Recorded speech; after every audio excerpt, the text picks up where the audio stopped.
Proč pořád všichni nadáváte na toho Zemana?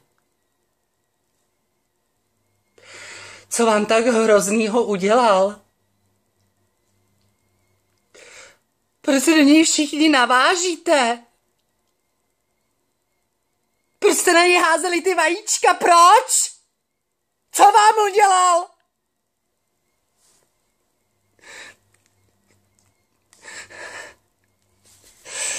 Proč píšete, že to není váš prezident?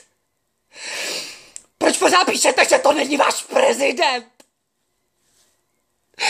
Byl snad Zápotocký váš prezident? Byl snad Husák váš prezident?